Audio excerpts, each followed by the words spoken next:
Halo, selamat sore saudara. Anda sedang menyaksikan live update tribunnews.com. Kami akan menyajikan informasi terkini dari berbagai daerah yang akan dilaporkan secara langsung oleh reporter lapangan kami. Bersama dengan saya, Nila Irda, inilah live update selengkapnya. Kita awali dengan informasi yang pertama, Pengadilan Tindak Pidana Korupsi atau Tipikor pada Pengadilan Negeri Jakarta Pusat menggelar sidang lanjutan perkara dugaan suap izin ekspor benih lobster untuk terdakwa mantan Menteri Kelautan dan Perikanan Edi Prabowo. Sidang tersebut beragendakan pemeriksaan terdakwa Edi Prabowo dan juga staf sus Edi Enderau Nisanta Pribadi. Dalam perkara ini, Edi Prabowo didakwa menerima suap 25,7 miliar rupiah oleh jaksa penuntut umum. Penerimaan suap ini dilakukan secara bertahap yang berkaitan dengan penetapan izin ekspor benih lobster atau benur tahun anggaran 2020. Untuk mengetahui bagaimana informasi terkininya, telah tersambung bersama saya wartawan tribunnews.com, ada Danang Triatmojo. Halo, selamat sore Danang. Halo, selamat sore Nila. Danang, bisa diinformasikan bagaimana suasana sidang lanjutan dari kasus Edi Prabowo hari ini? Baik, hari ini Selasa, Pengadilan Tindak Pidana Korupsi pada Pengadilan Negeri Jakarta Pusat kembali menggelar sidang lanjutan perkara dugaan suap izin ekspor benur untuk terdakwa Menteri Kelautan dan Perikanan Edi Prabowo. Tadi majelis hakim memasuki ruang sidang sekitar pukul 11.30, kemudian langsung membuka persidangan. Suasana di ruang persidangan sendiri cukup padat ya. Pengunjung baik itu dari sejumlah advokat, aparat kepolisian yang berjaga, hingga para awak media yang meliput tampak memenuhi ruang persidangan. Untuk perkembangan informasi terkini dalam sidang hari ini, apa yang didapatkan? Adapun untuk keterangan pertama yang diperdengarkan adalah staf sus Edi Prabowo Andrew Nisanta Pribadi. Jadi keterangan Andrew diperdengarkan untuk digunakan dalam kasus dugaan suap yang menyeret Edi Prabowo. Kedua belah pihak, baik itu jaksa penuntut umum maupun tim hukum Edi Prabowo, masih menggali keterangan dari saksi Andrew Nisanta Pribadi. Belum ada informasi baru yang disampaikan. Jaksa masih sebatas mengonfirmasi keterangan-keterangan saksi lain yang sebelumnya diperiksa. Danang, bisakah dijelaskan lebih detail mungkin untuk keterangan dan juga pemeriksaan yang dilakukan terhadap Andrew Nisanta Pribadi ini, apa saja hal-hal semacam apa yang digali oleh jaksa? Salah satu yang dikonfirmasi jaksa mengenai 24 dari 65 perusahaan yang sudah mendapat lampu hijau atau izin ekspor benur, tapi justru mereka tidak melakukan ekspor. Padahal berdasarkan kesaksian staf sus Edi Prabowo itu, ada 72 perusahaan yang sudah mendapat izin budidaya, kemudian 65 perusahaan diantaranya sudah lolos dan mengantongi izin ekspor. Namun, cuma 41 perusahaan yang melakukan kegiatan ekspor. Jaksa kemudian menanyakan apa alasan 24 perusahaan tersebut belum juga melakukan ekspor. Berdasarkan jawaban Andrew, 24 perusahaan yang belum berkegiatan ekspor disebut adalah perusahaan yang benar-benar baru saja mengantongi izin ekspor, sehingga mereka masih butuh waktu untuk mempersiapkan berbagai hal. Salah satunya seperti instalasi gudang penyimpanan, termasuk pengemasan paket sesuai standar. Pertanyaan ini dihadirkan jaksa karena mereka menduga penyebab puluhan perusahaan tak kunjung melakukan ekspor karena mereka tak bekerja sama dengan PT ACK, yaitu perusahaan kargo. PT ACK sendiri berdasarkan dakwaan jaksa merupakan satu-satunya perusahaan forwarder benur yang mampu meraup untung hingga 38 miliar. Pemegang saham PT ACK sendiri diketahui adalah kerabat dekat dari Edi Prabowo. Hingga saya melaporkan saat ini, sidang masih diskors oleh majelis hakim. Direncanakan Edi Prabowo yang akan dimintai keterangannya setelah pemeriksaan Andrew Nisanta Pribadi. Demikian, Nila. Baik, berarti hingga saat ini sidang lanjutan kasus korupsi ini masih terus berlangsung ya. Danang, terima kasih banyak atas laporan Anda. Siap. Kita beralih ke informasi selanjutnya, Saudara. Rumah Sakit Lapangan Indrapura atau RSLI Surabaya kembali menemukan varian baru virus COVID-19 Delta B16172 asal India. Sebelumnya RSLI juga telah menemukan 2 varian baru B117 asal Inggris dan juga B1351 asal Afrika Selatan dari pekerja migran Indonesia atau PMI pada Mei 2021 lalu. Keduanya kemudian telah berhasil ditangani dengan baik dan sudah dinyatakan sembuh. Varian baru Delta B16172 ini berasal dari 3 pasien klaster Bangkalan, Madura dengan city value di bawah 18. Untuk mengetahui bagaimana informasi terkininya, telah tersambung bersama saya, wartawan surya.co.id, ada Febrianto Ramadhani. Halo, selamat sore Febri. Ya, selamat sore para pemirsa Tribun News dan Tribun Network dimanapun Anda berada. Baik, Febri bisa dijelaskan untuk kondisi terkini setelah ditemukan adanya varian baru COVID-19 asal India ini seperti apa? Ya, baik. Jadi penanggung jawab Rumah Sakit Lapangan Indrapura Surabaya, Laksamana Pertama TNI, Dr. I Dewa Gede Nalendra Jaya Ismara, itu mengatakan bahwa adanya kasus atau kejadian luar biasa di Bangkalan tersebut tentunya tidak bisa diatasi dengan penanganan medis saja. Faktor medis juga menjadi perhatian karena permasalahan sosial kemasyarakatan juga berpengaruh terhadap upaya penanganan. Jadi untuk itu peran relawan pendamping sangat dibutuhkan. Potensi yang ada di masyarakat untuk diajak bergotong royong bekerjasama membantu menanggulangi pandemi. Jadi selanjutnya kata Dr. Nalendra, dilakukan upaya merancang aktivitas dan langkah-langkah yang bisa dikolaborasikan oleh stakeholder terdepan. Beberapa usul dan konsep dan relawan di antaranya tentang pentingnya edukasi pada masyarakat awam, masyarakat setempat terkait pemahaman COVID-19. Jadi kebutuhan yang mendesak secara intensif mengedukasikan masyarakat untuk mau menggunakan masker dan merubah kebiasaan pemahaman stigma yang ada dalam masyarakat tersebut bahwa COVID-19 tidak ada sama sekali. Ini juga sekaligus mengubah candaan yang selama ini beredar ya bahwa COVID-19 tidak ada di Madura. Jadi dengan kultur yang ada di Bangkalan itu harus melibatkan pengutamaan para tokoh agama dan pondok pesantren, ustadz dan tokoh masyarakat di kampung-kampung. Jadi intinya Rumah Sakit Lapangan berharap masyarakat setempat itu ingin tidak abai dalam protokol kesehatan 5M, menjaga jarak, mencuci tangan, memakai masker, mengurangi mobilitas dan menghindari kerumunan, dan perilaku hidup bersih dan sehat seperti cuci tangan dan lain sebagainya.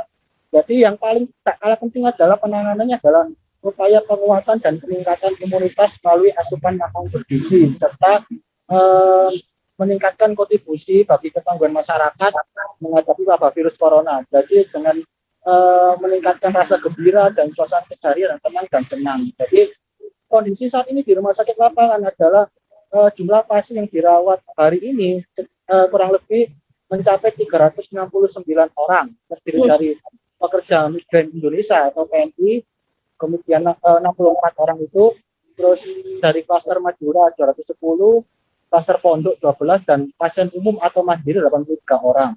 Untuk daya tampung Rumah Sakit Lapangan Indrapura itu sekitar 410 bed. Sekarang berisi 369 pasien, jadi masih ada sisa 31 bed, 31 orang. Kemudian Rumah Sakit Lapangan Indrapura juga meminta penambahan tenaga kesehatan tenaga, yaitu 6 dokter dan perawat dan 12 perawat dari TNI untuk langkah awal serta tetap berkoordinasi dengan Dinkes provinsi untuk kebutuhan nakes. Jadi varian baru varian baru COVID-19 ini ada 3 pasien yang ditemukan di Jawa Timur. 2 diantaranya masih dirawat di Rumah Sakit Lapangan Indrapura, dan satunya itu masih dirawat di Bojonegoro. Sebenarnya 3 pasien ini adalah hasil daripada tracing atau penyekatan di Jembatan Batu di Surabaya yang dilakukan sebelum-sebelumnya. Kenapa kok yang satunya ke Bojonegoro? Karena alasannya itu dekat sama keluarga, jadi ditangani di Rumah Sakit Bojonegoro, tapi tetap dipantau, diobservasi, terus dan dikomunikasikan antara Rumah Sakit Bojonegoro dan Rumah Sakit Lapangan Indrapura untuk mengetahui perkembangannya. Jadi yang pasien Bojonegoro ini terkena varian baru karena yang bersangkutan ini ada riwayat perjalanan yang diharuskan ke Madura. Kemudian pada saat perjalanan pulang ke Bojonegoro, pasien itu kena penyekatan di Jembatan Suramadu. Setelah di swab antigen dan swab PCR itu hasilnya positif. Padahal pasien Bojonegoro ini sudah vaksinasi 2 kali. Nah, hal yang berbanding terbalik dengan 2 pasien varian virus corona baru Delta tersebut ya di India, itu 2 pasien itu asli Madura dan tidak mengikuti vaksin sama sekali. Jadi dia terkena virus corona varian baru tersebut. Demikian yang bisa saya laporkan. Febri, kemudian ini kan tadi Anda menyebutkan bahwa ketahuan adanya penularan COVID-19 varian baru ini ketika adanya penyekatan begitu. Kemudian sudahkah ada keterangan terkait dari mana sebenarnya pasien ini tertular varian baru COVID-19 dari India ini? Ya, jadi kalau untuk keterangan sih mereka itu cuma ini terjaring penyekatan di Jembatan Suramadu, kemudian dilakukan swab antigen, ternyata hasilnya positif. Nah, kemudian dilakukan pemeriksaan swab PCR, terus hasilnya positif juga, seperti itu. Nah, kemudian mereka dilarikan ke rumah sakit, itu Rumah Sakit Lapangan Jayapura untuk penanganan lebih lanjut. Hanya saja yang pasien 2 itu yang asli Madura itu masih dirawat, yang satunya juga masih dirawat di Bojonegoro, seperti itu. Jadi mereka cuma istilahnya memiliki mobilitas yang cukup banyak ya, karena mereka juga sering ke Madura, Surabaya, begitu juga yang satunya ke Bojonegoro, ke Madura. Cuma yang Bojonegoro ini sudah vaksin 2 kali, seperti itu. Baik, Febri, kemudian tentang presentasi penularan varian baru COVID-19 asal India ini di Madura seperti apa? Ya, baik. Jadi presentase varian baru yang dari India ini menurut Dr. Fauka Arin Aulia, spesialis patologi klinik penanggung jawab Rumah Sakit Lapangan Jayapura Surabaya, itu mengatakan persentase penularan varian baru ini cepat sekali ya, mencapai 35 sampai 75%. Jadi penyebaran varian baru itu lebih cepat daripada jenis yang lama, yang sebelumnya. Jadi Dr. Fauka berharap perilaku hidup bersih dan sehat itu tetap dipertahankan dan tidak abai, karena status pandemi juga belum dicabut. Kemudian yang satu lagi ini karena mereka ini kan orang Madura ya, karena maksud saya pasien-pasien klaster Madura itu kan mereka itu hasil dari terjaring penyekatan ya. Jadi mereka tentunya kondisi psikisnya sangat berbeda. Menurut konsultan media kejiwaan Rumah Sakit Lapangan Jayapura, Dr. Kadek Ratna, itu mereka yang terkena penyekatan itu psikisnya berbeda sehingga mengaku stres setelah dinyatakan positif. Jadi karena stres, karena belum siap untuk isolasi dan tidak merasa sakit gitu. Banyak yang mengeluh jadi lebih emosi sehingga mempengaruhi imun mereka gitu. Ini yang menjadi tantangan tersendiri bagi nakes Rumah Sakit Lapangan Jayapura itu, karena penanganannya sangat berbeda dengan pasien umum mandiri ya. Kalau mandiri itu kan mereka datang langsung mengeluhkan gejala COVID, sementara yang mereka yang terkena penyekatan itu kan merasa tidak sakit dan lain sebagainya, seperti itu. Oke, Febri, terima kasih banyak atas laporan Anda. Tapi sebelumnya, saudara, tadi Febri juga sempat mewawancari pihak terkait adanya penularan varian baru COVID-19. Berikut liputannya untuk Anda. Baru 1 pindah ke Bojonegoro. Saya bilang semuanya berasal dari sini. Dan kita beritahu Bojonegoro untuk di RSUD Bojonegoro untuk ditangani dengan baik dan dibutuhkan isolasi dan monitoring yang ketat karena perubahan-perubahan yang mendadak yang kita tidak tahu. Kenapa kejadian-kejadian seperti di Kudus, di Bangkalan, tiba-tiba memang terjadi peningkatan jumlah terpapar, terjadi angka kematian yang tinggi, kan itu yang kita takutkan. Dan dengan cara apa kita menurunkan ini adalah monitoring yang ketat, penanganan yang baik, insya Allah semuanya menjadi lebih baik. Karena permintaan keluarga, jadi keluarganya ada di Bojonegoro, dia memang bekerja di Bangkalan, ya sudah. Tapi kita saling mengingatkan ke mereka untuk bagaimana merawat pasien-pasien varian baru. Pengalaman kita kemarin dari Inggris maupun dari South Africa itu kita bisa menangani dan hasilnya baik. Sekarang setelah hari ke-10 pun pasien di sini sudah tidak ada keluhan dan sudah kondisinya sangat baik. Makanya tetap kita mengawasi, cuma kita isolasi sendiri dan teman-teman GP, dokter umumnya bisa melihat setiap saat, monitoring setiap saat untuk perubahan-perubahannya. kita minta mereka, kita edukasi mereka, setiap ada keluhan disampaikan, bisa langsung ke sini, oh saya ada keluhan sesak, saya ada, sehingga penanganannya baik. Banyak kasus-kasus yang nggak mau makan, kita pasang infus, 1-2 hari dipasang infus, dikasih oksigen dan obat-obatan, sembuh, balik lagi ke ruangan. Itu yang terjadi. Kalau memang sudah menjelek sekali, sudah ditangani dengan baik, cara benar, tapi kondisi saturasi oksigennya menurun, ya sudah, berarti kita harus kirim ke sarana prasarana yang lebih baik ada di rumah sakit rujukan yang telah ditunjuk oleh pemerintah. Kita beralih ke informasi selanjutnya, Saudara. Menteri Kelautan dan Perikanan atau KKP Wahyu Sakti Trenggono berkunjung ke tambak udang di Dipasena Rawajitu Timur, Tulang Bawang. Selain untuk melihat langsung kondisi terkini tambak udang Dipasena, Menteri KKP ke Dipasena juga untuk berdiskusi dan berdialog dengan para petambak.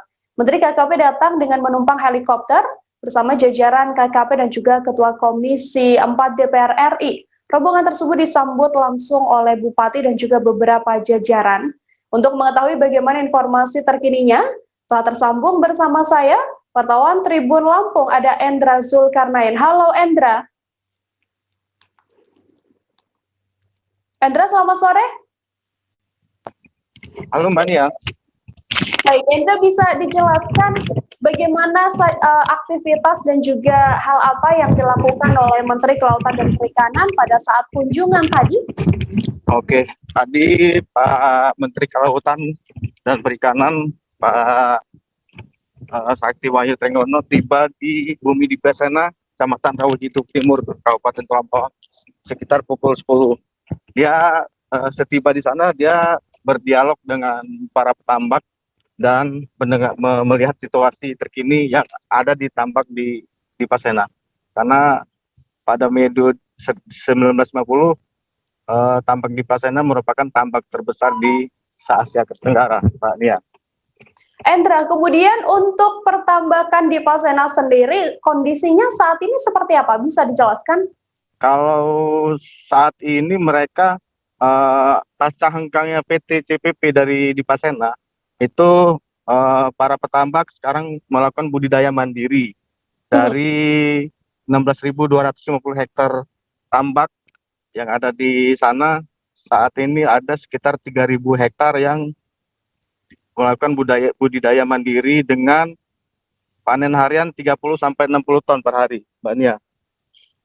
Oke, kemudian untuk kunjungan pagi tadi kan KKP juga sempat berdialog dengan sejumlah masyarakat begitu ya. Adakah rencana pemerintah ke depan terkait pertambakan di Dipasena ini, Endra? Ke depan pemerintah akan melakukan langkah-langkah komprehensif dengan menjalin kerjasama dengan beberapa kementerian dan pihak terkait untuk kembali menggairahkan tambak udang di Dipasena, Mbak Nia. Karena selama ini tambak udang itu bisa dikatakan mati suri sejak ada konflik internal antara petambak dan perusahaan PT CPP. Dan sejak 2011 para petambak sudah mulai melakukan budidaya mandiri dan perlahan di sana sudah mulai ada aktivitas pertambakan kembali, Mbak Nia. Terima kasih banyak Endra Zulkarnain, wartawan Tribun Lampung atas laporan Anda. Selamat bertugas kembali. Kita beralih ke informasi selanjutnya. Gubernur Sulawesi Tenggara Ali Mazim melantik Andi Merianur menjadi Bupati Kolaka Timur. Pelantikan yang digelar di rumah jabatan Gubernur Sultra ini mencatatkan sejarah Andi Merianur menjadi Bupati perempuan pertama di Sultra. Dalam pelantikan tersebut, Andi Merianur langsung mendapatkan 7 instruksi dari Gubernur Sulawesi Tenggara. Salah satu dari 7 garis besar instruksi tersebut, yakni dengan meminta Bupati Koltim segera memproses pemilihan Wakil Bupati Kolaka Timur. Saat dilantik menjadi Bupati Kolaka Timur, Andi Merianur juga merasa tersanjung sekaligus mengaku memikul beban yang tinggi. Bagaimana informasi selengkapnya? Telah tersambung bersama saya, wartawan Tribun News Sultra, ada Sri Rahayu di sana. Halo. Ya, selamat sore Nila. Selamat sore Sri Rahayu, bisa dijelaskan bagaimana tadi suasana pelantikan dari Andi Merianur? Ya baik Nila, jadi pelantikan Bupati Kolaka Timur Andi Merianur berlangsung di Aula Merah Putih Rumah Jabatan Gubernur Sulawesi Tenggara. Pelantikan berlangsung secara terbatas, tamu undangan pun juga yang diundang secara terbatas, dan Seluruh tamu undangan sebelum masuk mereka diwajibkan untuk swab test terlebih dahulu. Kemudian dalam pelantikan itu dirangkaikan pula dengan pemberhentian Bupati Kolaka Timur almarhum Samsul Bahri Majid, begitu, dan yang diwakili oleh istri dari almarhum. Selain itu Gubernur Sulawesi Tenggara Ali Masih juga mengajak seluruh hadirin yang hadir untuk mengirimkan Al-Fatihah kepada almarhum Samsul Bahri Majid yang diketahui meninggal 21 hari setelah dilantik. Begitu, Dila. Sri Rahayu, kemudian untuk Andi Marianur ini kan kita tahu menjadi bupati perempuan pertama di Sultra. Adakah reaksi atau mungkin hal-hal yang disampaikan oleh yang bersangkutan pada saat dilantik? Ya baik, betul sekali inilah bahwa Andi Marianur ini merupakan bupati perempuan pertama yang ada di Sulawesi Tenggara, sekaligus merupakan salah satu bupati termuda juga. Dan menanggapi hal tersebut, Gubernur Sulawesi Tenggara Ali Masih mengungkapkan rasa bangganya terhadap Andi Marianur. Dan tanggapan dari Andi Marianur sendiri setelah terpilih menjadi satu-satunya atau bupati perempuan pertama di Sulawesi Tenggara mengaku merasa senang dan tersanjung. Namun ia juga menganggap ini sebagai beban baginya. Tapi perlu diketahui juga bahwa di Kolaka Timur sendiri pimpinan di berbagai organisasi sudah beberapa orang adalah perempuan. Misalnya saja Ketua Dewan Perwakilan Rakyat Daerah Kolaka Timur, Ketua Badan Pengawas Pemilu, dan Ketua Komisi Pemilihan Umum. Begitu, Nila. Saat ini Bupati Andi Marianur kan memang belum mempunyai pasangan begitu ya, belum ada wakil bupatinya. Sudahkah ada keterangan mungkin terkait siapa yang nantinya akan ditunjuk menjadi wakil dari yang bersangkutan? Ya baik, untuk wakilnya sendiri, Andi Marianur mengaku akan memilih istri dari mendiang Bupati Kolaka Timur Samsul Bahri, yakni Diana Samsul Bahri. Hal ini sendiri merupakan permintaan langsung dari kebanyakan masyarakat Kolaka Timur dan agar Diana Samsul Bahri dijadikan sebagai wakil bupati. Dan menurutnya kenapa masyarakat sangat menginginkan istri dari almarhum Samsul Bahri untuk menjadi wakil bupati, karena mereka mengaku sosok Diana Samsul Bahri adalah sosok yang tepat untuk mendampingi Andi Marianur menjalankan pemerintahan di Kolaka Timur. Begitu. Untuk mengetahui bagaimana pernyataan resmi dari Bupati Kolaka Timur setelah dilantik, saudara, berikut liputannya untuk Anda. Perasaan Ibu mungkin setelah pelantikan hari ini? Iya, kalau pelantikan ini sih kan dari tanggal 26 kemarin kami sudah dilantik. Saya dengan almarhum sudah dilantik. Jadi ini cuma persyaratannya saja mendefinitifkan, karena pelantikan awal ini ya, kami sudah lakukan. Kami sudah dilantik bersama almarhum pada tanggal 26 kemarin. Kalau ini sekarang kan Ibu tercatat sebagai salah satu bupati termuda yang ada di Sulawesi Tenggara dan bupati perempuan. Kalau menanggapi ini seperti bagaimana?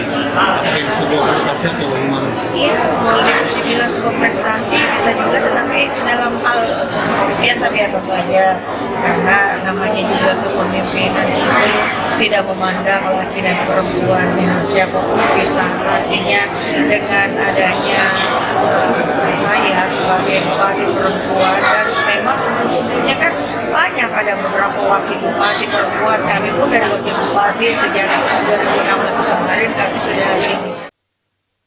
So, sejenak kami masih akan kembali dengan beragam informasi lainnya, tetap di Live Update. Oke, apa kabar Bang Ariski di sini untuk strateginya? Kalau saya sendiri di Jumit 37 ini yang semalam baru mulai, saya udah pasti. Sebenarnya aku nggak ngerasa itu penangkapan atau penggerbegan atau apapun itu, karena gitu posisinya aku kriteria. Jadi kita mengenal disebut dengan stroke yang tidak berdarah dengan stroke yang berdarah.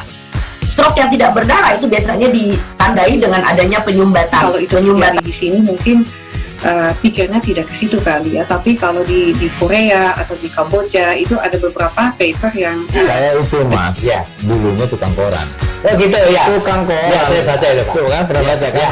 Jadi kalau saya jadi pangdam itu udah bersyukur banget si anak ini dijadikan sebagai tersangka begitu ya. Kalau ini kita bicara yang di luar kasus Situbondo ya, dengan nama hujan shower, di mana terdapat batas jelas antara daerah hujan dan tidak hujan yang biasanya terjadi pada fase awal mature stage atau tahap berbahaya itu Kang. Jadi mulai artinya terjadinya perlembekan. Nah itu untuk penetrasi akan sulit gitu ya. Dok, saya ini memang tidak mudah, bukan urusan tanah diambil. Kalau misalnya Amerika Serikat sekarang, Rasulullah mengatakan dalam sebuah hadis bahwa berpuasa di 6 hari Syawal itu. Oke, apa kabar Bang Arif di sini untuk strateginya? Kalau saya sendiri di Jumit 37 ini yang semalam baru mulai, saya udah pasti. Sebenarnya aku nggak ngerasain penangkapan atau penggerbegan atau apapun itu, karena gini loh, posisinya aku kriteria. Jadi kita mengenal disebut dengan stroke yang tidak berdarah dengan stroke yang berdarah. Stroke yang tidak berdarah itu biasanya ditandai dengan adanya penyumbatan. Kalau itu terjadi di sini mungkin pikirnya tidak ke situ kali ya, tapi kalau di Korea atau di Kamboja itu ada beberapa paper yang saya itu mas, ya dulunya tukang koran. Oh gitu ya, tukang koran. Ya saya baca itu pak. Tuh kan pernah baca kan? Ya. Jadi kalau saya jadi tanggang itu udah bersyukur banget. Si anak ini dijadikan sebagai tersangka begitu.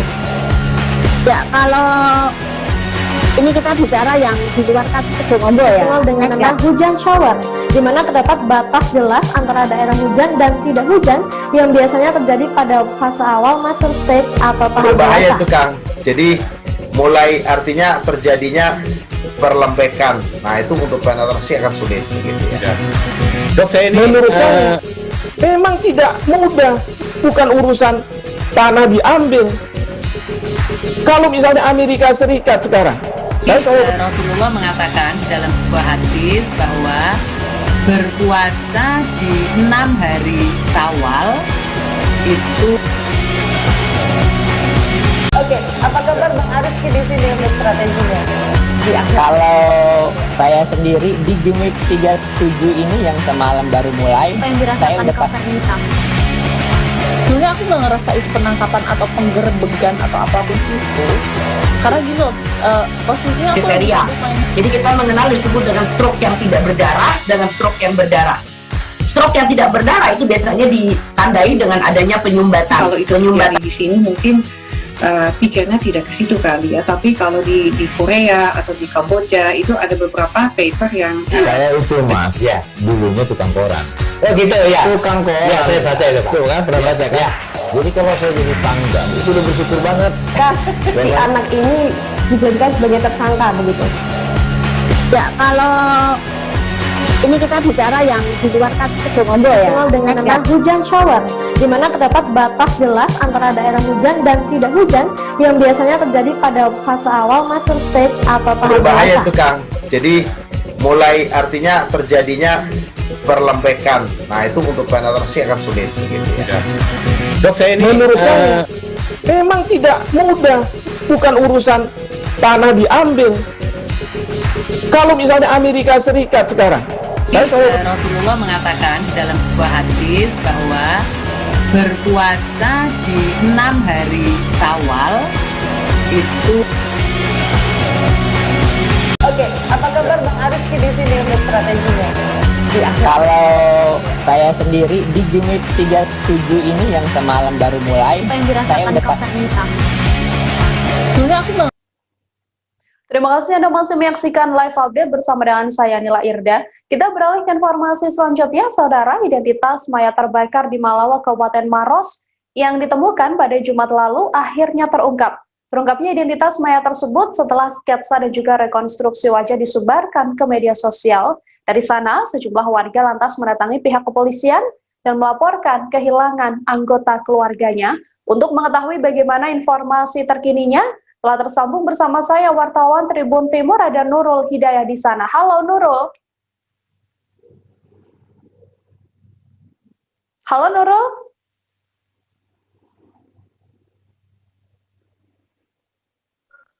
Halo, selamat sore Nila. Baik, Nurul bisa dijelaskan terkait identitas korban yang akhirnya bisa terungkap ini kronologinya seperti apa? Baik Nila, jadi mayat yang ditemukan di Kabupaten Maros yang dalam kondisi terbakar ini akhirnya terungkap setelah kepolisian merilis sketsa dan juga rekonstruksi wajah. Sejumlah masyarakat kemudian datang dan melaporkan bahwa mereka kehilangan anggota keluarganya pada hari Minggu 13 Juni 2021. Namun dari sejumlah yang melaporkan keluarganya hilang pada hari Minggu tersebut tidak ada yang sesuai dengan korban dari hasil autopsi yang dilakukan oleh kepolisian terhadap korban tersebut. Kemudian pada hari Senin tanggal 14 Juni 2021 kembali datang seorang ibu asal Kabupaten Goa melaporkan bahwa anaknya bernama Rian hilang sejak 6 hari yang lalu, dan terakhir yang melihatnya saat dua orang temannya datang ke rumahnya untuk menjemput Rian, dan setelah dilakukan identifikasi ternyata ciri-ciri yang melekat pada Rian ini cocok dengan korban yang ditemukan di Malawa. Artinya Nurul, apakah memang pihak kepolisian juga sudah mengonfirmasi bahwa jasad yang ditemukan terbakar ini memang anggota keluarga yang dicari oleh keluarganya tersebut? Benar sekali, karena telah dilakukan proses pencocokan oleh kepolisian, seperti foto yang dibawa oleh ibunya itu terlihat bahwa Rian memiliki patahan pada gigi depannya yang sesuai dengan hasil otopsi yang dilakukan kepolisian. Selain itu juga perawakan yang dikatakan ibunya, Rian ini memiliki perawakan tinggi kurus dan juga sangat sesuai dengan ciri-ciri yang disebutkan dalam rekonstruksi wajah tersebut. Selain itu dari sidik jari yang ada di KTP telah dicocokkan dengan sidik jari korban, dan ternyata memang memiliki 12 titik yang artinya autentik atau identik dengan milik korban yang terbakar, dan bisa disimpulkan bahwa Rian dan korban ini merupakan orang yang sama. Identitas korban kemudian telah bisa terungkap begitu ya. Kemudian untuk kasus ini, apakah kasus ini mengarah pada dugaan pembunuhan atau seperti apa, dan apakah sudah ada keterangan untuk terduga pelaku, Nurul? Saat ini kasusnya telah dilimpahkan ke Kapolda, namun dari informasi yang kami dapatkan bahwa dua orang telah diamankan di kepolisian yang terduga pelaku, dan untuk kronologisnya sendiri itu pada hari Jumat sebelumnya polisi telah menurunkan anjing pelacak untuk mencari jejak pelaku, namun terhenti. Anjing tersebut selalu mengarah ke arah Bone, Kabupaten Bone seperti itu, dan ternyata memang pelaku ini membunuh korbannya dari Makassar, salah satu hotel di Makassar, kemudian membawanya ke TKP dan membakarnya di sana, kemudian mengarah ke Kabupaten Bone untuk membersihkan diri. Mereka membersihkan diri di salah satu warung yang biasanya digunakan oleh supir truk untuk beristirahat. Motif pembunuhannya apakah sudah diungkapkan oleh pihak kepolisian, Nurul? Sampai saat ini motif untuk pembunuhannya itu masih belum diungkapkan oleh pihak kepolisian, masih menunggu untuk penyelidikan selanjutnya. 2 orang telah ditangkap pihak kepolisian, dan 2 orang ini saudara yang diduga merupakan pelaku pembunuhan dari sesosok mayat yang ditemukan terbakar. Untuk mengetahui bagaimana informasi selengkapnya, berikut liputannya untuk Anda. Hari Minggu sudah banyak beberapa orang yang merasa keluarga korban datang ke Polres. Kemudian dari beberapa korban ini ada hari Senin seorang ibu dan keluarganya warga dari Kabupaten Goa, tepatnya Suku Minasa, Kecamatan Suku Minasa, datang ke Polres. Yang bersangkutan si ibu ini melaporkan bahwa anaknya hilang sudah kurang lebih beberapa hari, antara 5-6 hari yang lalu dia meninggalkan rumah. Kemudian dijelaskan juga dari si ibu itu bahwa dia dijemput oleh 2 orang temannya. Pertama dijemput naik motor oleh kedua temannya. Kemudian setelah beberapa hari kemudian, tepatnya 1-2 hari sebelum kejadian ini, kurang lebih 2 hari sebelum kejadian penemuan mayat, ada WA atau SMS dari si korban ini ke ibunya atau ke keluarganya, yang dibilangnya suatu petunjuk untuk kita telusuri. Nah, kemudian ditunjukkan juga fotonya, kan sudah ada hasil dari Bidokes, hasil otopsinya sudah ada, visumnya sudah ada salah satu ciri, ada gigi kiri atasnya yang berlubang, ini yang satu identik. Oh, jadi itu yang jadi petunjuk ya? Ya, memang kalau untuk dari sketsa yang kita sebar, memang agak beda dengan ini. Nah, cuman kita ada petunjuk bahwa dari bentuk fisiknya yang tinggi kurus, dari bentuk belakangnya juga yang kurus, ini Yang mana, Pak? Ini kan tinggi kurus orang ini. Ada fotonya itu memang tinggi kurus dia ini, si korban ini. Dan kemudian yang bukti yang otentik sekali, yang pas sama di kiri atasnya ini yang lubang sama. Nah, memang ketika kita cek sidik jari korban itu memang tidak ada terdeteksi di Dukcapil. Kemungkinan karena rusak, karena tidak utuh lagi.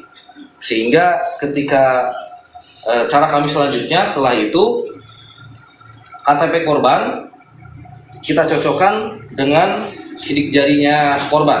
KTP yang diduga korban ini, KTP yang diduga korban, sidik jari kita ambil, kita cocokkan dengan sidik jari.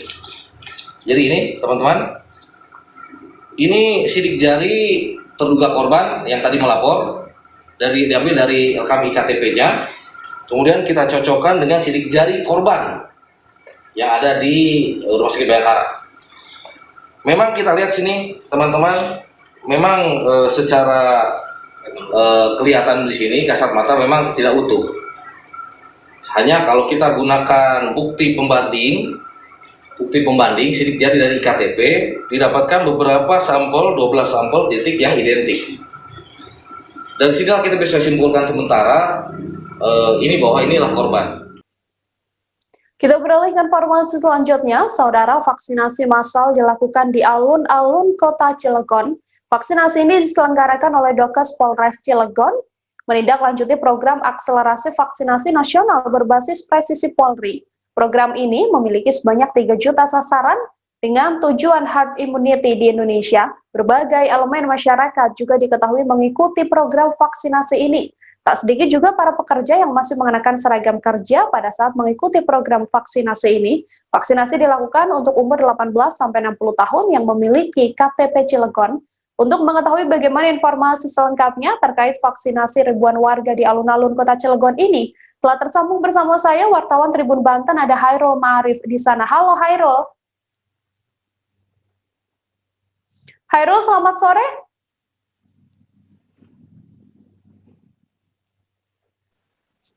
Halo Nila. Baik Hairul, selamat sore. Bisa mendengarkan suara saya dengan jelas ya? Bisa Nila.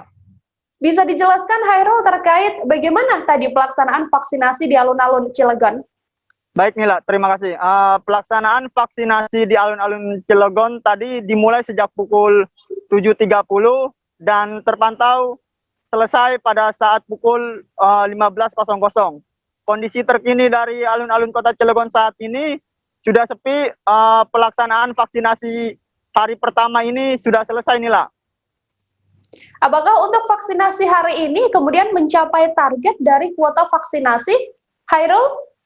Dari info yang diterima tribunbanten.com, informasinya sampai tadi terakhir pukul 15.00, masyarakat yang mengikuti vaksinasi mencapai 985 orang, Nila. Kurang 15 orang lagi untuk mencapai target 1.000 vaksinasi. Belum mencapai target 1.000 vaksinasi. Kemudian untuk berapa kuota yang diberikan dan sasaran dari vaksinasi ini sebenarnya siapa saja, Hairul? Kuota yang diberikan sebanyak 1.000 vaksinasi dan sasarannya adalah masyarakat umum yang memiliki KTP Cilegon. Untuk yang tidak memiliki KTP Cilegon tetapi bekerja di Cilegon dapat mengikuti vaksinasi ini dengan syarat menggunakan surat pengantar yang diberikan RT atau lurah. Nila. Adakah kemudian kriteria khusus yang bisa dilakukan pada saat melakukan vaksinasi ini? Kriteria utama yaitu umur 18 sampai 60 tahun. Kriteria selanjutnya tidak memiliki hipertensi, tidak memiliki penyakit bawaan, dan tidak memiliki penyakit kulit. Terbaru soalnya tadi ada 7 masyarakat yang mengalami hipertensi dan tidak dapat mengikuti vaksinasi di sini. Nila. Ada beberapa orang yang tidak bisa menjalankan vaksinasi karena beberapa faktor. Baik, terima kasih banyak Hairul Ma'arif, wartawan Tribun Banten atas laporannya terkait bagaimana situasi vaksinasi di alun-alun Cilegon. Terima kasih banyak Hairul atas laporannya. Kita beralih ke informasi selanjutnya. Fenomena meningkatnya kasus gugat cerai, saudara, terjadi di Pengadilan Agama di Surabaya. angka perceraian di Surabaya ini terbilang masih sangat tinggi dan mencapai 68%. Mayoritas penggugat adalah istri yang menggugat suaminya daripada suami yang melakukan gugatan pada sang istri. Untuk mengetahui bagaimana informasi terkininya terkait fenomena banyaknya perceraian di Surabaya ini, telah tersambung bersama saya wartawan Tribun Jatim ada Syamsul Arifin. Halo Syamsul. Baik, halo Nila. Syamsul, bisa dijelaskan berapa banyak kasus perceraian di Surabaya di tahun 2021 ini? Adakah peningkatan atau justru penurunan? Baik, terima kasih atas waktunya. Dari catatan Pengadilan Agama Surabaya, tercatat dari bulan Januari hingga Mei ada peningkatan gugatan perceraian. Nah, peningkatannya ini sebesar secara persentase ada 68%, yang dimana didominasi oleh gugatan cerai sang istri. Tercatat ada kasus 1.723 kasus istri yang menggugat cerai suami, sedangkan untuk kasus talak suami menggugat istri itu mencapai 731 kasus begitu. Dari banyaknya gugatan cerai yang dilayangkan oleh pasangan suami istri ini, sebenarnya apa penyebab utama dari gugatan-gugatan itu? Baik, yang tercatat dari Pengadilan Agama Surabaya, penyebab paling banyak adalah faktor pertikaian atau ya pertikaian, di mana di variabel yang paling mendominasi itu karena faktor ekonomi gitu. Jadi ada yang merasa lebih unggul di faktor ekonomi atau yang merasa tidak cukup atau karena boros begitu. Faktor ekonomi juga menjadi salah satu penyebab banyaknya gugatan yang dilayangkan. Kemudian untuk upaya dari Pengadilan Agama Surabaya sendiri menindak hal ini seperti apa, Syamsul? Baik Nila, dari pihak Pengadilan Agama Surabaya sendiri memang ada upaya untuk membatalkan niat perceraian baik dari kedua belah pihak. Di antaranya satu, untuk membatalkan niat tersebut diadakan mediasi langsung oleh hakim. Nah, dari sorotan Pengadilan Agama sendiri sebetulnya secara formal sebelum masuk ke Pengadilan Agama Surabaya, nah ini juga cukup informatif bagi masyarakat sejatinya untuk sebelum melakukan perceraian itu sehendaknya untuk ke KUA daerah masing-masing. Jadi setelah itu langsung ke Pengadilan Agama Surabaya. Nah, ada 4 step atau 4 tahap untuk mediasi tersebut. Satu tadi mediasi bersama hakim, kedua ada mediator yang terverifikasi bila mediasi dengan hakim gagal. Lalu ketiga ada mediasi dengan perwakilan dari beberapa keluarga begitu. Jadi, artinya sebelum memang resmi dilakukan gugatan memang ada langkah-langkah sebelumnya seperti mediasi yang dilakukan ya Syamsul. Dari fakta yang di lapangan yang Anda peroleh, apakah mediasi ini banyak dilakukan yang akhirnya mengurungkan niat pasangan suami istri untuk melakukan perceraian? Nah, dikatakan Humas PA tadi, Humas Pengadilan Agama Surabaya, bahasanya upaya-upaya tersebut tidak banyak ya membuahkan hasil. Yang pasti tetap ada yang lanjut menceraikan pernikahannya, hanya ada 1% yang bisa, dan itu dikatakan luar biasa sekali. Gitu. Baik, Syamsul, terima kasih banyak atas laporan Anda. Selamat bertugas kembali. Kita beralih ke informasi selanjutnya, saudara, seorang kakek penjual jajanan rambut nenek yang dirampok saat berjualan baru-baru ini kita tahu viral di media sosial. Kakek tersebut dirampok hingga uang dagangannya senilai Rp200.000 dan juga sebuah ponselnya raib dibawa oleh pelaku. Tanya dirampok, korban juga diancam ditembak oleh pelaku. Setelah aksi penodongan tersebut, pihak kepolisian juga memberikan bantuan. Dan aksi penodongan ini diduga dilakukan oleh orang tak dikenal. Pihak kepolisian juga telah membentuk tim gabungan untuk melakukan penyelidikan secara intensif mendalami kasus ini. Bagaimana informasi selengkapnya? Telah tersambung bersama saya, wartawan Tribun News Bogor, Lingga Arfian di sana. Halo Lingga, selamat sore. Iya, Nila, sore. Lingga, bisa dijelaskan untuk kronologi peristiwa adanya penodongan yang dialami oleh penjual arum manis atau rambut nenek ini seperti apa? Ya Nila, awalnya peristiwa tersebut terjadi sekitar beberapa hari lalu, tepatnya di simpang Jalan Salak di wilayah Kota Bogor. Ketika itu Epen yang merupakan pedagang arumanis atau rambut nenek sedang berjalan dari rumahnya menuju lokasi dagang. Namun ketika di perjalanan Epen dijegat oleh satu kendaraan yang berboncengan. Di sana ada 2 orang.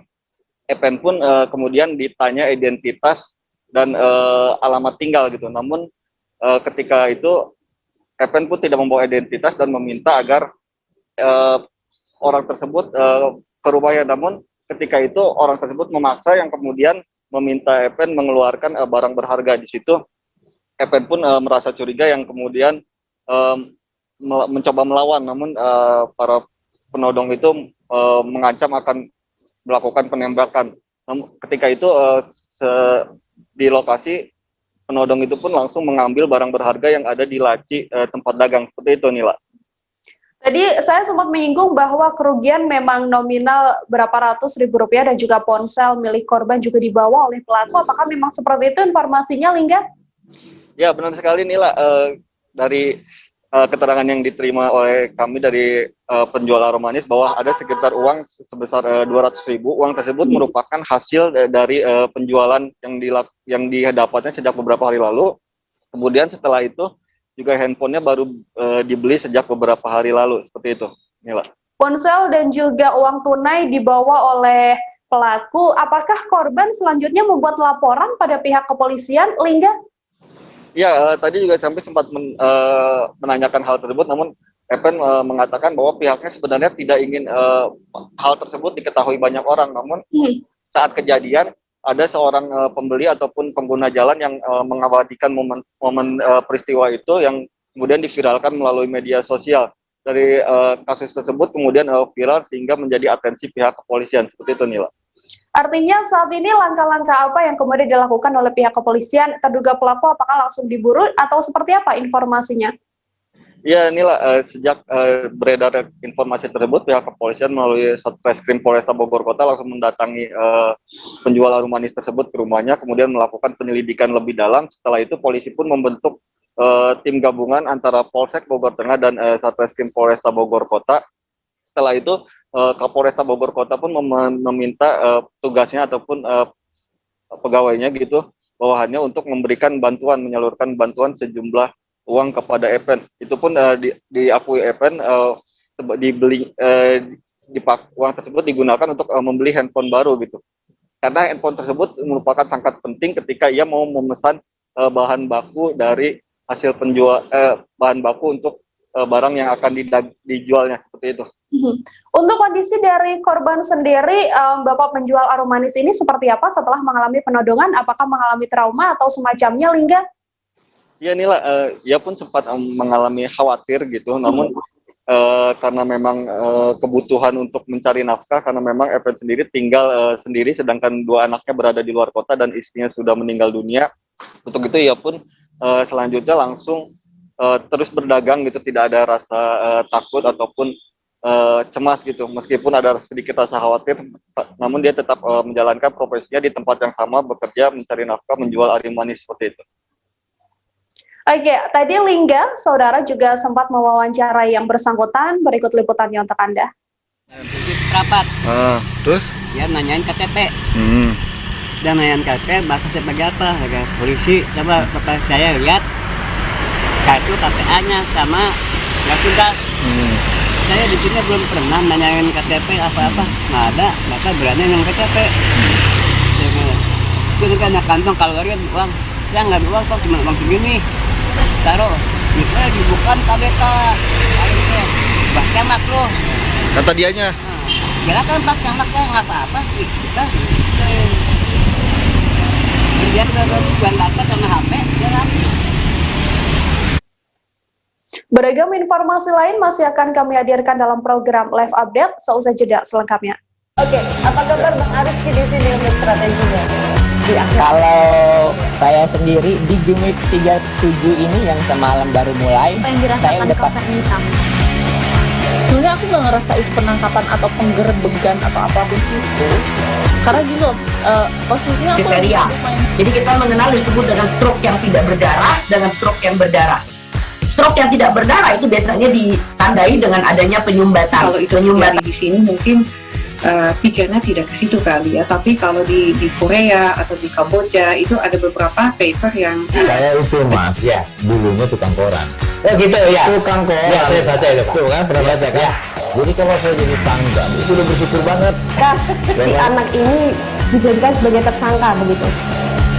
Ya kalau ini kita bicara yang di luar kasus Situbondo ya, dengan nama hujan shower, di mana terdapat batas jelas antara daerah hujan dan tidak hujan yang biasanya terjadi pada fase awal master stage atau tahap berbahaya itu Kang. Jadi mulai artinya terjadinya perlembekan. Nah itu untuk penetrasi akan sulit gitu ya. Dok saya ini menurut saya memang tidak mudah, bukan urusan tanah diambil. Kalau misalnya Amerika Serikat sekarang, Rasulullah mengatakan dalam sebuah hadis bahwa berpuasa di 6 hari Syawal itu. Oke, apa kabar Bang Arif di sini dengan strateginya? Kalau saya sendiri di Jumit 37 ini yang semalam baru mulai, saya udah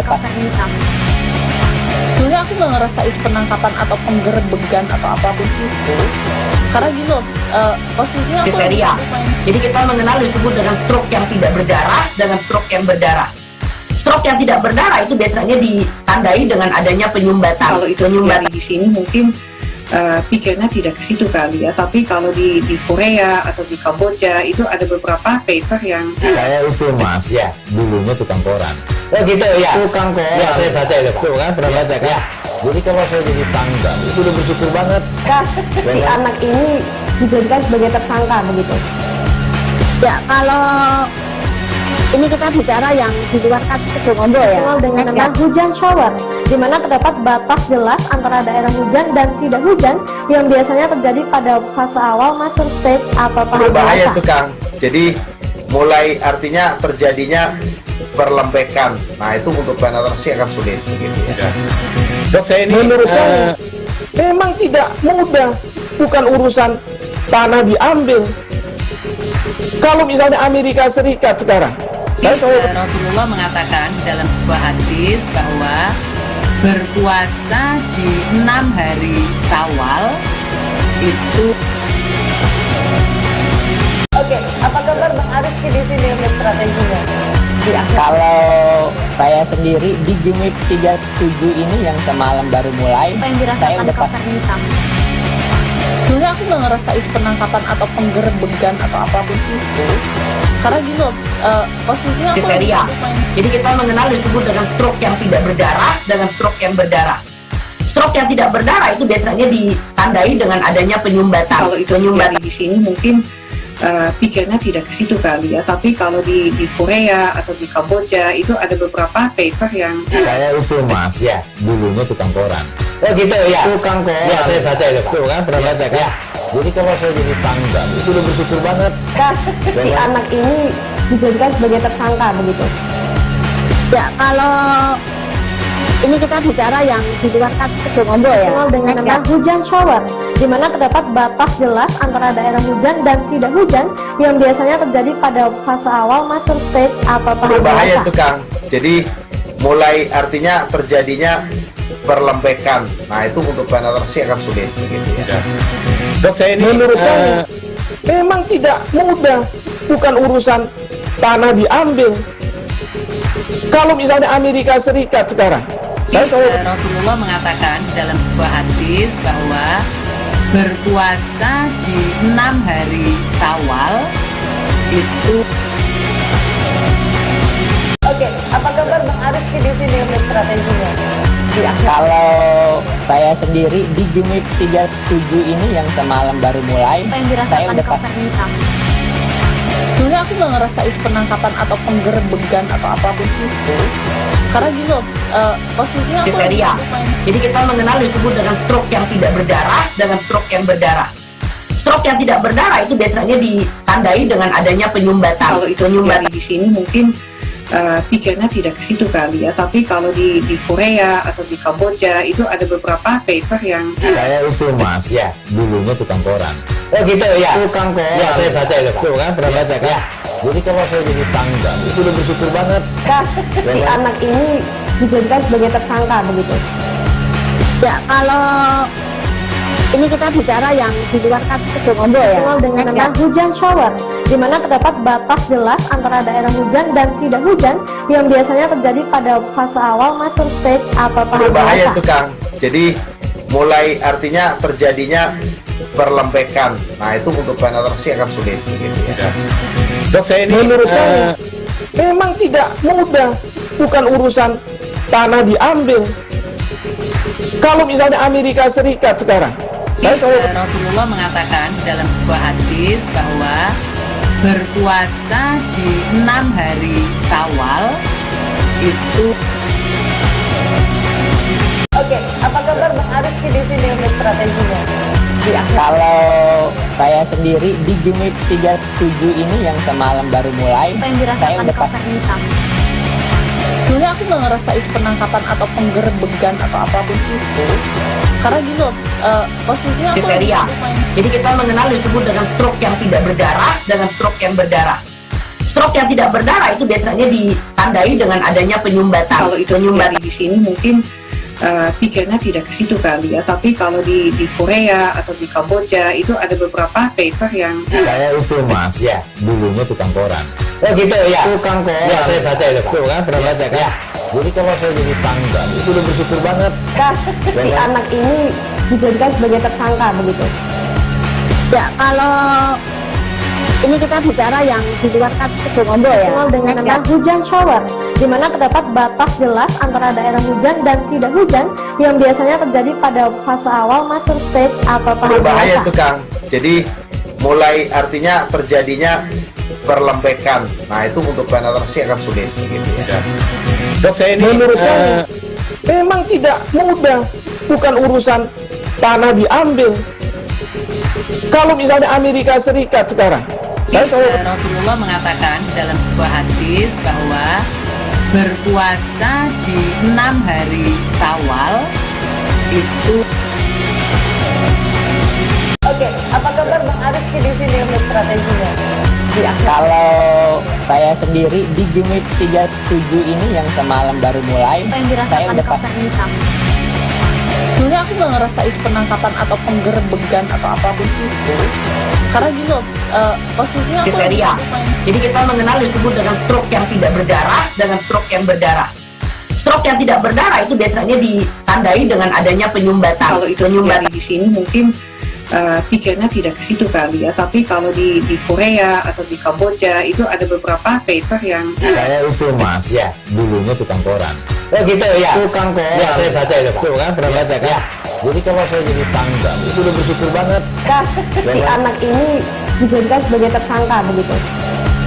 Ya kalau ini kita bicara yang di luar kasus Situbondo ya. Dengan nama hujan shower, di mana terdapat batas jelas antara daerah hujan dan tidak hujan yang biasanya terjadi pada fase awal mature stage atau tahap Berbahaya dewasa. tuh Kang. Jadi mulai artinya terjadinya perlembekan. Nah itu untuk penetrasi akan sulit gitu ya. Dok, saya ini menurut saya memang tidak mudah, bukan urusan tanah diambil. Kalau misalnya Amerika Serikat sekarang, Rasulullah mengatakan dalam sebuah hadis bahwa berpuasa di 6 hari Syawal itu. Oke, apa kabar Bang Arif di sini untuk strateginya? Kalau saya sendiri di Jumit 37 ini yang semalam baru mulai, saya udah Sebenarnya aku nggak ngerasa itu penangkapan atau penggerbegan atau apapun itu, karena gini loh, posisinya aku kriteria. Jadi kita mengenal disebut dengan stroke yang tidak berdarah dengan stroke yang berdarah. Stroke yang tidak berdarah itu biasanya ditandai dengan adanya penyumbatan. kalau itu terjadi di sini mungkin pikirnya tidak ke situ kali ya, tapi kalau di Korea atau di Kamboja itu ada beberapa paper yang Saya itu Mas, ya dulunya tukang koran. oh gitu ya. Tukang koran. Ya saya baca itu Pak. Tuh kan, pernah baca kan? Ya. Jadi kalau saya jadi tanggal itu udah bersyukur banget. Si anak ini dijadikan sebagai tersangka begitu. Ya kalau Ini kita bicara yang di luar kasus Sebongombo ya. Dengan hujan shower, di mana terdapat Masih bersama saya Nila Irda dalam program Live Update. Kita beralih ke informasi selanjutnya. Saudara, seorang ibu rumah tangga di kota Ambon melakukan aksi buka baju saat konvoi kemenangan Belanda. Hal itu dilakukan sambil melintasi jalanan di Kelurahan Halong, Kecamatan Baguala, kota Ambon. Hal ini diketahui dilakukan setelah Belanda berhasil unggul dari Ukraina pada gelaran Euro 2020. Dalam video yang juga beredar di media sosial, ibu rumah tangga tersebut tampak memegang bendera Belanda di tangan kiri, sementara kaos hitam yang dilepaskannya dibawa di tangan kanan. Sontak, aksi tersebut mengundang perhatian dari massa konvoi dan juga pengguna jalan yang lewat. Tak hanya ibu-ibu, ratusan remaja di kota Ambon juga diketahui turut melakukan aksi konvoi. Peserta konvoi membawa berbagai atribut seperti bernuansa tim kebanggaan mereka dan juga Euro 2020, mulai dari syal hingga bendera Belanda berbagai ukuran. Untuk mengetahui bagaimana informasi terkini terkait viralnya adanya sejumlah warga yang melakukan konvoi, telah bergabung bersama saya wartawan Tribun Ambon, ada Dedi Aziz di sana. Halo Dedi. Iya, halo Nila dan Tribuners. Dedi, bisa dijelaskan terkait video yang juga sama-sama kita tahu sedang viral di media sosial begitu ya. Gambarkan euforia apa dari warga Ambon saat merayakan kemenangan Belanda atas Ukraina. Iya, baik. Terima kasih Nila. Terkait video yang beredar itu, memang untuk fanatisme di Ambon sendiri sangat luar biasa untuk mendukung negara Belanda ya di gelaran Euro kali ini. Gitu. Bukan cuma kali ini saja, di tahun-tahun sebelumnya juga warga di kota Ambon memang sangat fanatik sekali dengan negara Belanda atau tim sepak bola asal negeri Kincir Angin itu. Hal itu ditunjukkan dengan banyaknya pemasangan bendera-bendera Belanda dan juga logo-logo tim sepak bola Belanda di setiap sudut kota di kota Ambon. Dan juga memang beberapa waktu lalu, tepatnya 2 hari lalu, warga masyarakat kota Ambon yang mendukung negara Belanda, mereka melakukan konvoi atas kemenangan Belanda melawan Ukraina. Dengan skor 3-2, konvoi itu dilakukan di dini hari sekitar jam 6 sampai jam 7 pagi, seperti itu Nila. Dedi, kemudian untuk aksi seorang ibu rumah tangga yang viral di media sosial melakukan tindakan membuka baju saat konvoi, informasinya seperti apa? Iya, terkait dengan aksi buka baju itu memang itu dilakukan bukan pertama kalinya Nila. Sebelumnya ibu itu pernah melakukannya di tahun 2012 ketika Belanda berhasil lolos ke gelaran Euro di tahun itu. Dia melakukannya bahkan bukan hanya di seputaran Kelurahan Halong saja. Dia mengitari seluruh kota Ambon dengan membuka bajunya seperti itu. Itu sebagai bentuk kebanggaan dia karena tim kebanggaannya bisa melaju ke fase 16 besar di Euro pada 2012. Dan kemudian kejadian kemarin itu terjadi di Kelurahan Halong dan memang banyak mengundang antusiasme dari para massa yang ikut konvoi juga, dan juga banyak juga pengguna jalan yang mengabadikannya dengan kamera ponsel mereka masing-masing. Seperti itu Nila. Jadi kemudian ini kan konvoi yang juga kita tahu menyebabkan kerumunan, kemudian juga meresahkan masyarakat sekitar, dan juga merugikan yang pastinya. Tindakan apa yang kemudian diambil oleh pihak kepolisian terkait aksi ini? Iya, baik Nila.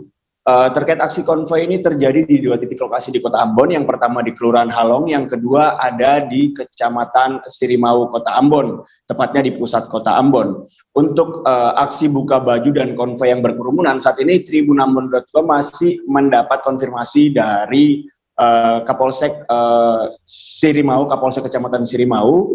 Beliau hanya mengamankan dan menertibkan jalannya konvoi yang memang menimbulkan banyak kerumunan, karena memang bisa dibilang ratusan orang berkerumun di situ. Sementara itu untuk Kelurahan Halong sendiri, sampai saat ini kami belum dapat konfirmasi apa dari pihak kepolisian terkait, seperti itu Nila.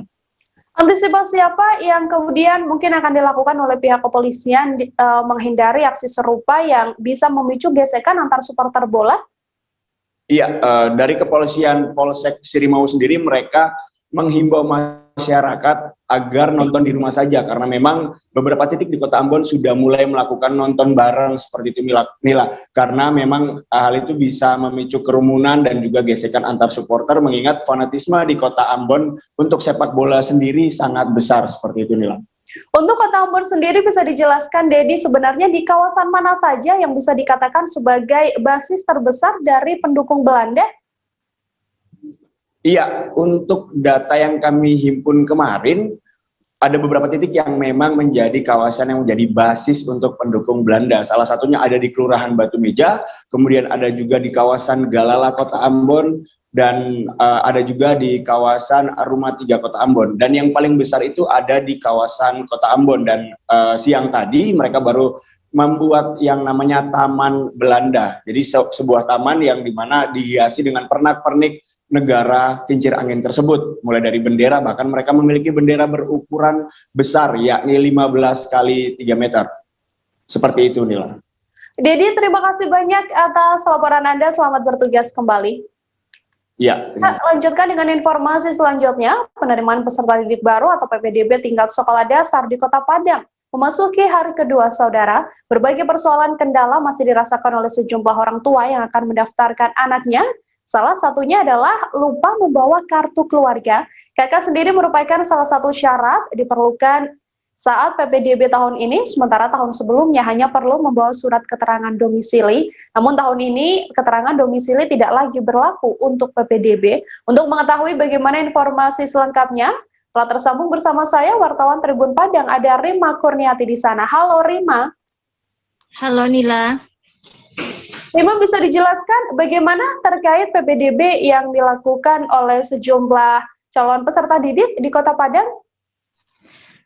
Baik Nila, memang memasuki hari kedua pendaftaran PPDB SD di Kota Padang ini masih banyak orang tua yang lupa membawa KK atau keterangan kartu keluarga. Hal ini dikarenakan adanya perubahan aturan yang mana tahun sebelumnya KK tidak termasuk dalam syaratnya, namun hanya keterangan domisili.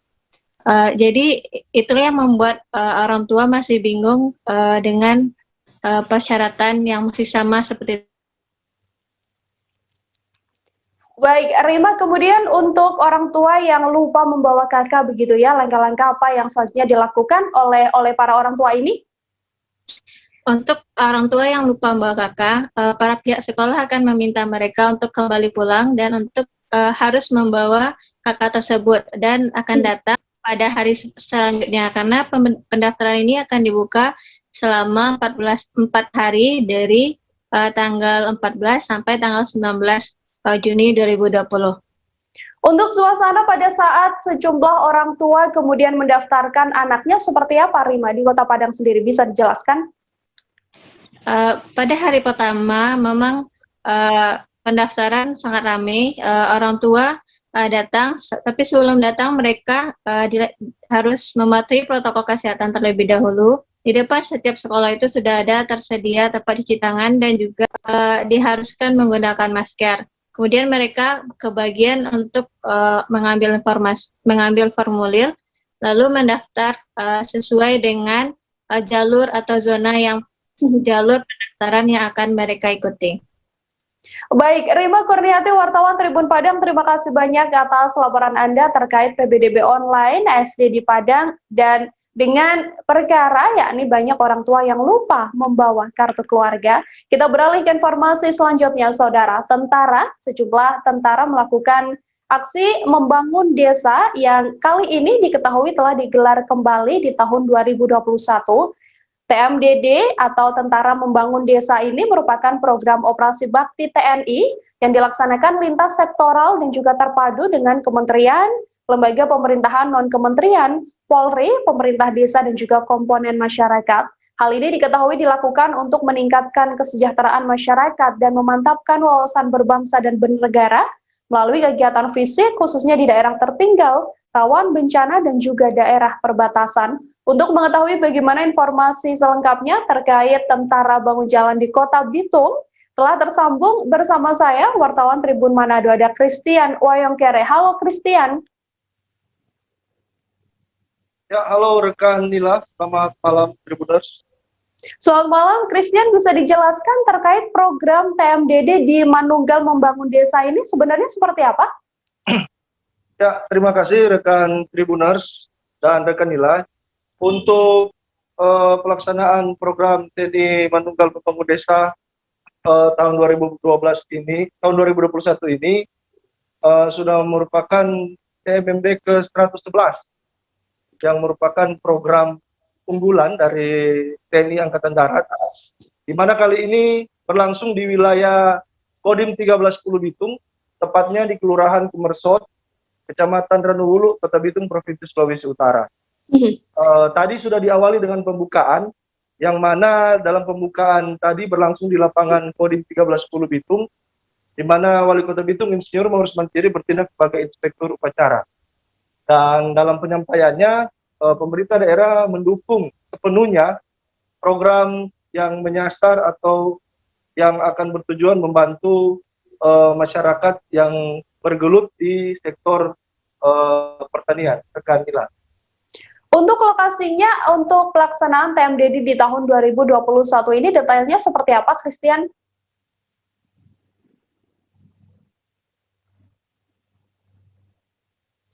Christian?